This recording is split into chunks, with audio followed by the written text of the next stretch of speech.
সরকারি কর্মীদের জন্য সুখবর। রাজ্য সরকারের গোষ্ঠী বীমা প্রকল্পে করা হলো বড়সড় আপডেট। এবার এক ধাক্কায় অনেকটাই বেড়ে যাবে সুদের হার, বেড়ে যাবে সেভিংস ফান্ডও। ঠিক কি ঘোষণা করা হয়েছে জানুন।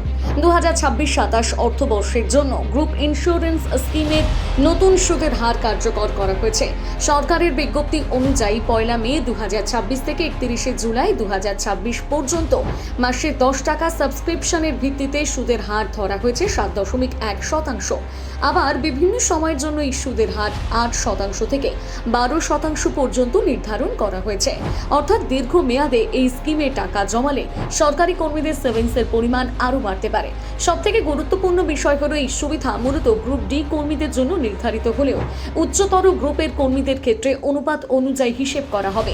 মানে আপনি কোন গ্রুপে চাকরি করছেন তার উপর ভিত্তি করে আপনার প্রাপ্য টাকার হিসেব নির্ধারণ হবে।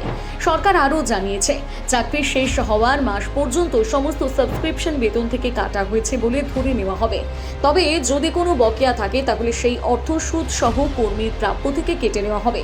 ফলে এখন থেকে কর্মীদের নিজেদের সাবস্ক্রিপশন এবং কাটাকাটির হিসেব ঠিকঠাক রাখা অত্যন্ত জরুরি। এছাড়াও এই প্রকল্পের আরও একটা বড় দিক হলো নমিনেশন ব্যবস্থা। অর্থাৎ কোনো সরকারি কর্মচারী অবসর নেওয়ার আগে যদি মারা যান তাহলে মনোনীত ব্যক্তি বা ব্যক্তিরা এই প্রকল্পের অধীনে প্রদেয় অর্থ পাওয়ার অধিকারী হবেন।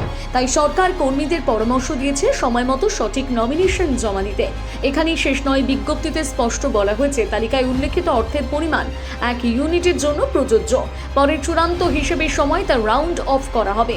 ফলে যারা দীর্ঘদিন ধরে জিআইএস এর টাকা জমাচ্ছেন তাদের জন্য এটি ভবিষ্যতের একটি গুরুত্বপূর্ণ সুরক্ষা বলে মনে করছেন বিশেষজ্ঞরা। বর্তমানে পশ্চিমবঙ্গ সরকারের জিআইএস প্রকল্পে সুদের হার 7.1% রাখা হলেও আগের বিভিন্ন সময়ের হিসেবে 8 থেকে 12% পর্যন্ত সুদ পাওয়া গেছে। ফলে অনেকে মনে করছেন ভবিষ্যতে আবারও সুদের হারে পরিবর্তন আসতে পারে। অন্যদিকে সরকারি কর্মীদের একাংশের বক্তব্য, সপ্তম বেতন কমিশন, ডিএ বৃদ্ধি এবং অন্যান্য আর্থিক সুবিধার পাশাপাশি জিআইএস এর এই নতুন নিয়ম কর্মীদের জন্য বাড়তি স্বস্তি এনে দিতে পারে। বিশেষ করে অবসর পরবর্তী আর্থিক নিরাপত্তার ক্ষেত্রে স্কিম অত্যন্ত গুরুত্বপূর্ণ ভূমিকা পালন করবে। তবে এখন সবচেয়ে বড় প্রশ্ন, এই নতুন জিআইএস সুবিধা কি ভবিষ্যতে আরও বাড়ানো হবে? সুদের হার কি আবারও পরিবর্তিত হতে পারে?